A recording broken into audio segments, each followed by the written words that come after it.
Hindu marriage act में matrimonial cause में पहला टॉपिक देखेंगे रेस्टिट्यूशन ऑफ कॉन्जुगल राइट। ठीक, रेस्टिट्यूशन मीन्स होता है, कॉन्जुगल राइट मीन्स होता है वैवाहिक, रेस्टिट्यूशन मीन्स होता है बहाली। ठीक है, मतलब बहाली, वैवाहिक जीवन की बहाली। ठीक है, सेक्शन 9 के अंतर्गत ये आता है हिंदू मैरिज एक्ट में।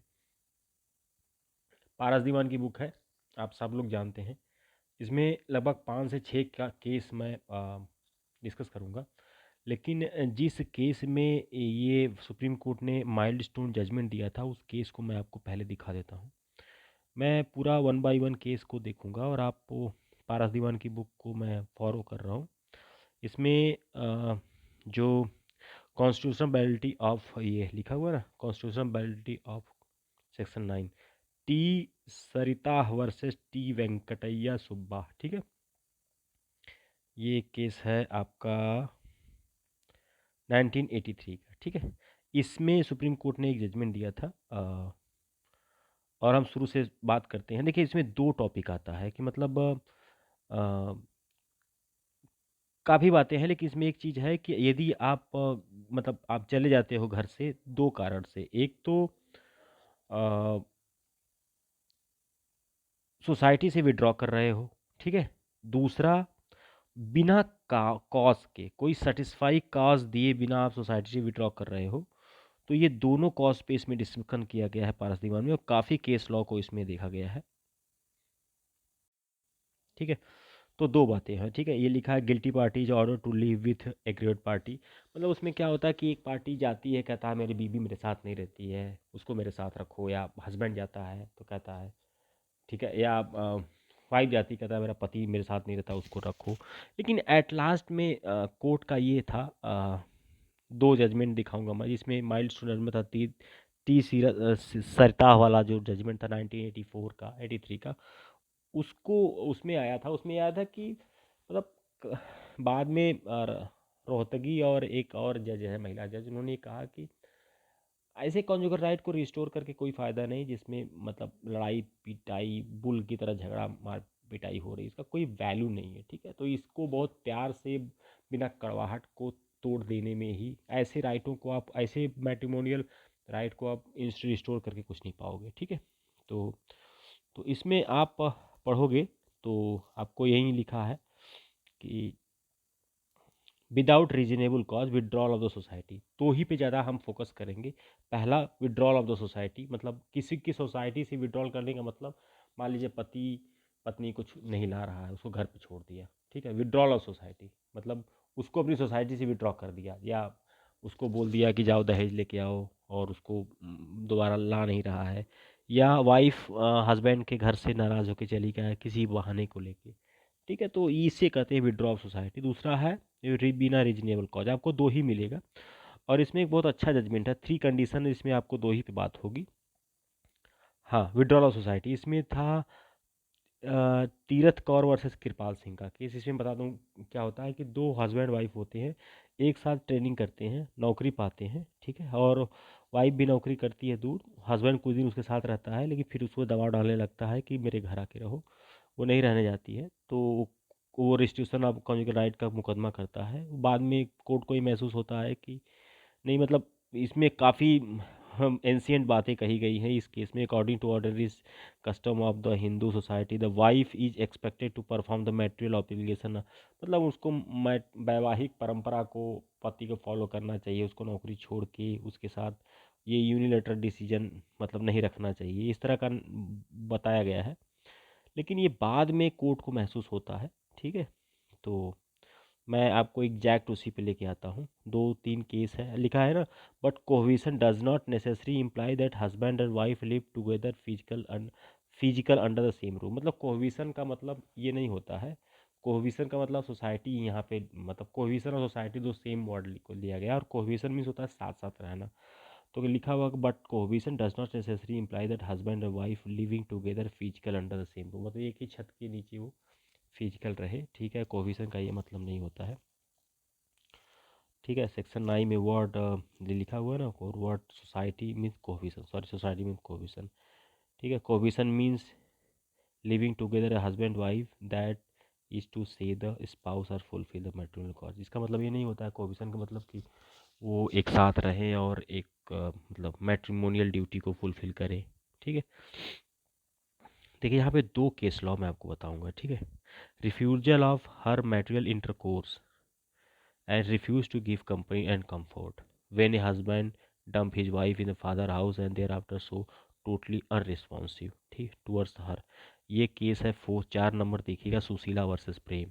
इसमें क्या होता है कि refusal lose have matrimonial intercourse, मतलब अपनी वाइफ के साथ फिजिकल रिलेशन नहीं बनाता है, उसको अपने बाप के घर जो है डम कर देता है और उसका फिर अनरिस्पॉन्सिव एटीट्यूड टूवर्ड्स दिखाता है, तो ये मुकदमा था आपका।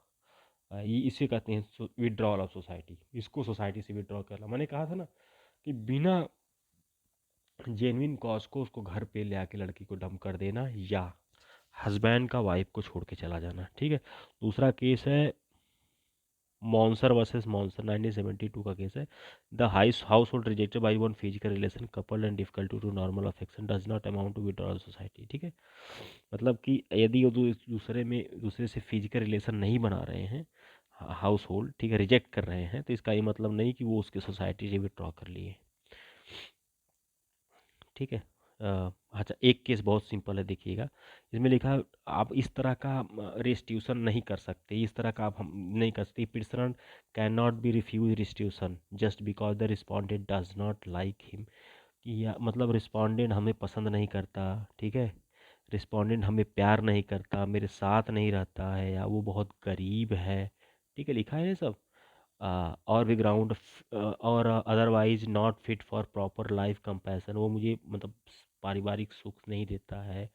Nor can be refuse on the ground that वो कि वो कास्ट से बाहर है, दूसरे कास्ट का है, या अंडर कस्टम कम्युनिटी, हमारे कस्टम कम्युनिटी का नहीं है, यार no right of the society, मतलब इस पत्नी को कोई राइट नहीं हमारी सोसाइटी में रहने का। तो इस तरह का आप जो है petitioner can not be refuse restitution. ठीक है, इस तरह का आप कह के बहाना नहीं कर सकते आप। ठीक है, कि नहीं वो मुझे मैं छोड़ के उनके सोसाइटी को इसलिए मैंने छोड़ दिया कि वो फिट फॉर लाइफ कंपैशन, वो मुझे सुख नहीं दे पाते, वो मेरी कास्ट के नहीं हैं, इस तरह का आप बहाना नहीं कर सकते। ठीक है, तो इसमें ये है रीजनेबल एक्सक्यूज फॉर कॉज। इसमें आप पढ़ेंगे सिंपल है कि मतलब आप वो ऐसा रीजन दीजिए कोर्ट के सामने जो कोर्ट को लगे कि ये जेन्युइन है। ठीक है, यदि मारपीट या आप कर रहे हो तो लिखा है कि wife respondent can take up any ground of defence which fall under 18(2)। ठीक है, एडॉप्शन एंड मेंटेनेंस एक्ट, मतलब एक वाइफ जो है अपने हस्बैंड से मेंटेनेंस ले सकती है और एक जेन्युइन काज बताए कि हमारे साथ क्रूएल्टी करते हैं और ऐसा वैसा, तब वो सही से माना जाएगा। दो केस है रामचंद्र वर्सेस आदर्श। ठीक है, इसमें क्या होता है कि एक वाइफ की डिलीवरी उसके माँ बाप के घर होती है, वो उसका सीजेरियन डिलीवरी होती है और उसका हस्बैंड जो है उसका हालचाल भी लेने नहीं जाता है। तो ये है रीजनेबल कॉज रेस्टिट्यूशन को रिस्टोर न करने का। फिर उसने उस लड़की ने उनके अपने हस्बैंड के सोसाइटी को छोड़ दिया, तो कोर्ट कह रही है कि ये है रीजनेबल कॉज। दूसरा केस है अशोक वर्सेस शबनम का। इसमें क्या होता है कि डावरी के चलते हरास किया जाता है और पत्नी को कंपेल किया जाता है कि वो मैट्रिमोनियल होम को छोड़ दे। ठीक है, तो पत्नी क्या है रेस्टिट्यूशन के लिए जाती है और कोर्ट इसके लिए रेस्टिट्यूट करती है। ठीक है, तो अच्छा बर्डन ऑफ प्रूफ क्या होता है सेक्शन 9 में बर्डन ऑफ प्रूफ उसके ऊपर होता है जो पर्सन उस सोसाइटी को छोड़ के गया रहता है। ठीक है, constitutional validity of section 9 T Sarita versus T Venkataiah, इस केस को याद रखिएगा, हो सकता है डायरेक्ट पूछ दे इसको कहीं। इसमें दो चीज़ें हैं। ठीक है, इसमें ये कहा गया है कि किसी आदमी को जो है section 9 violate the right of article 21 को वायलेट करता है पर और फंडामेंटल इंडिविजुअल राइट को वायलेट करता है। फिर आप आगे बढ़ेंगे तो कहेगा ये आर्टिकल 14 को वायलेट करता है, arbitrary was violation of article 14।